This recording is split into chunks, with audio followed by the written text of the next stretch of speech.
I'm going to talk about mostly sort of high school, college type players with aspirations to get into the big leagues.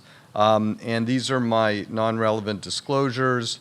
I just want to give a shout out to our Miami team, including our physician extenders and our ortho colleagues at Miami, our spine service leader, Mike Wang, Iron Mike, and seeing some of our prior fellows here as leaders in the field brings some warmth to my heart. And so congratulations to you all.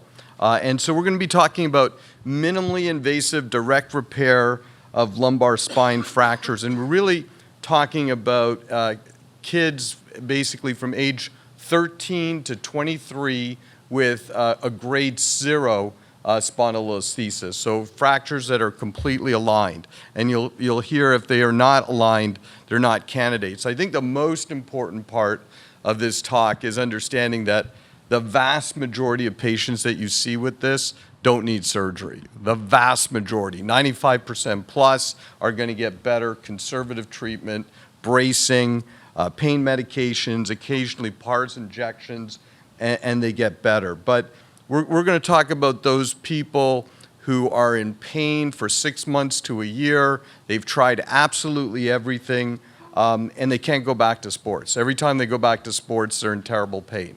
And so that's where this can potentially be a favorable option. This is a typical example with a bilateral PARS fracture. You can see the fracture is perfectly aligned, and it's chronic. It's not going to ever heal spontaneously. And then you can get additional imaging, FlexX, SPECT CT is often positive if they're in pain. And so then what are your options? These are kids that are 13, 14, they'll live till 84.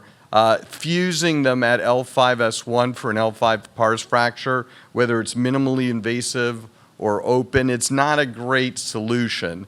They're looking at a high incidence of adjacent level disease, and there are definitely direct repairs that you can do, but there's certainly some advantages of doing minimally invasive, and we'll talk about that. And so, Buck described the Buck repair. You can put a pedicle screw in a hook.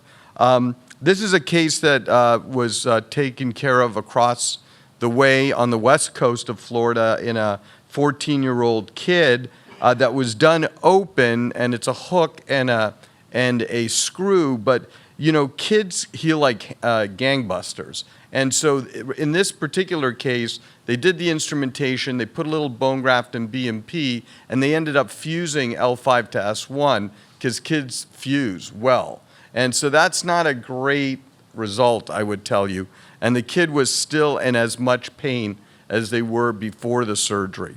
So how did this concept come up? It's basically using tools that everybody thinks about in orthopedics daily.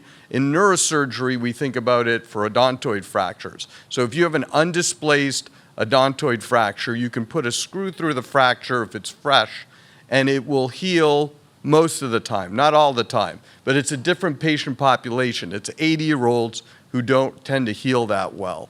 But you can put either a lag screw or a direct screw that's fully threaded through the fracture, and as long as you supplement that fracture with additional bone, it can heal. So this is a typical room setup. We use biplanar fluoroscopy.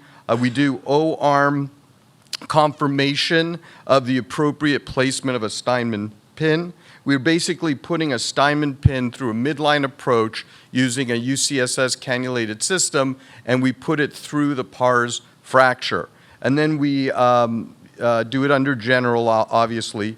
The patient ends up with 2 tiny midline incisions, one at the level of the butt crease and one a little bit higher where we do the bone supplementation. You can see the position of the UCSS to put in the Steinmann pin, and it usually takes 4 hands to get it right. And when you do put it in and you're confident it's across the site, then you do an O-arm spin, make sure you're across the fracture. There's very little room for error. Typically the PARS is only about 5 millimeters wide, and the screws themselves are about 4 millimeters wide. So you got to make sure that it's across the site, and then you drill, tap, and then place the screws. And then the next most important part of it is filling that defect with bone, a little BMP, a little allograft, pack it in. Of course, if you don't put anything there, all those screws will break. And you can do it with a tube. This is doing it with a tube, which is what we've done mostly, and you can do that also through a single midline incision. We decorticate the fracture, we collect the bone dust, put allograft, put a little bit of BMP in there, and my colleague, Dr. Basil, who's our endoscopic expert, has helped me in a few where he's endoscopically placed the bone within the fracture site. And this is, everybody gets CT scans at 3 months and 12 months to make sure that they're actually fused. And we published a paper, it was literally the ladies' home journal, but it did get onto the internet, and via that mechanism, we get a lot of referrals from out of city, out of state for this procedure. And this is sort of a compilation of prospective data of all the kids that we've done. You can see it's a various montage of different sports, softball, baseball, ballet, and where they came from and the duration of time that they've had the symptoms. And typically they're L4, L5, but we've definitely done other levels, and we've actually done multiple levels before. And so we've published all that.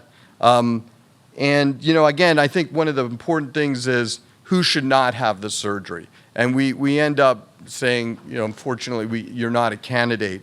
But, A, not enough pain, not enough conservative treatment. If they have a listhesis, they're not a candidate because you need to have perfect alignment of the pars. A lot of these people have anatomical variations where you can't really get across it. If they have foraminal stenosis or radiculopathy, they're not going to do well because you do nothing to decompress the nerve root. And so those are the people who don't have surgery. And then with regards to return to play, the protocol is braced for 3 months afterwards, start physical therapy at month 4, and then gradually get back in. By month 6, most of them are either back to hockey, baseball, football, whatever they started with. Of the 30 patients over the last 12 years, we've ended up taking out 2 sets of screws, and one was in a patient who developed pseudoarthrosis, and we later found out he was from Colorado. Well, we knew he was from Colorado, but he was partaking in a lot of weed smoking with a lot of nicotine and stuff, which obviously didn't help the situation. Happy to answer any questions.